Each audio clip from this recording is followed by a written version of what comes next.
Pada abad ke-10, di jantung Mesir Fatimiyah, lahir seorang astronom yang karyanya akan bertahan lintas generasi. Abu Al-Hasan Ali Ibnu Yunus Al-Sadafi, dikenal sebagai Ibnu Yunus. Ia bukan sekedar pengamat bintang. Ia adalah ilmuwan teliti yang menggabungkan catatan observasi detail dengan perhitungan matematis yang luar biasa akurat untuk zamannya. Meski namanya jarang terdengar di buku sejarah populer, bagi para sejarawan sains, Ibnu Yunus adalah salah satu astronom terbesar dunia Islam. Karya monumentalnya adalah Al-Zij Al-Kabir Al-Hakimiyah. Tabel astronomi Hakimiyah diberi nama untuk menghormati penguasa Fatimiyah Al-Hakim bi Amrillah. Kitab ini berisi ribuan data observasi posisi bintang, gerhana, dan perhitungan lintasan planet. Ibnu Yunus menggunakan instrumen besar di Kairo, termasuk kuadran raksasa setinggi beberapa meter, untuk memastikan akurasi pengamatannya. Ketelitian tabel ini membuatnya dipakai berabad-abad setelah wafatnya. Bahkan, ilmuwan Eropa merujuk padanya dalam pengembangan astronomi modern. Salah satu catatan paling menarik dari Ibnu Yunus adalah perhatiannya pada ayunan pendulum.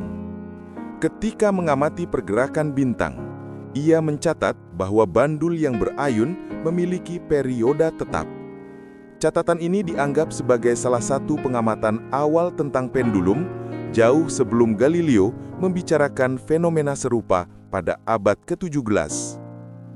Meski Ibnu Yunus tidak mengembangkan teori fisika lengkap, pengamatannya menjadi bukti betapa telitinya ia dalam memperhatikan fenomena alam. Ibnu Yunus juga dikenal inovatif dalam metode penghitungan. Ia menggunakan fungsi trigonometri seperti sinus dan tangen untuk menyederhanakan perhitungan astronomi. Pendekatan ini sangat maju dibandingkan banyak astronom Yunani.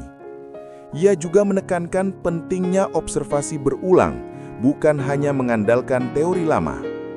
Hal ini menjadikannya pionir metode ilmiah yang lebih empiris.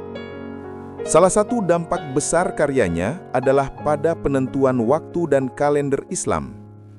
Dengan tabel astronominya, waktu sholat bisa dihitung lebih akurat. Penentuan arah kiblat juga lebih tepat. Bahkan, karyanya membantu dalam penetapan awal Ramadan dan hari-hari penting dalam kalender Islam. Dengan kata lain, astronomi Ibnu Yunus tidak hanya untuk filsafat atau teori, tetapi menyentuh langsung kehidupan sehari-hari umat Muslim. Bagaimana karya Ibnu Yunus sampai ke Barat? Melalui jaringan terjemahan dari Arab ke Latin, tabel astronominya dipelajari di universitas-universitas Eropa. Beberapa sejarawan meyakini bahwa catatan gerhana Ibnu Yunus dipakai oleh para astronom Renaissance untuk memvalidasi teori planet mereka. Bayangkan, data berusia 800 tahun masih relevan bagi sains modern. Warisan inilah yang membuatnya layak disebut salah satu pengamat langit terbesar sepanjang sejarah. Apa yang bisa kita pelajari dari Ibnu Yunus? Ya, ketelitian adalah kunci. Data yang akurat bisa bertahan lintas abad. Observasi sederhana seperti ayunan pendulum bisa membuka pintu besar bagi ilmu pengetahuan. Karya ilmiah tidak selalu populer, tapi bisa sangat berpengaruh bagi generasi berikutnya. Dari Kairo, Ibnu Yunus menatap bintang dan meninggalkan catatan. Catatan itu lalu menyeberang benua, menginspirasi ilmuwan lain, dan akhirnya ikut melahirkan revolusi sains.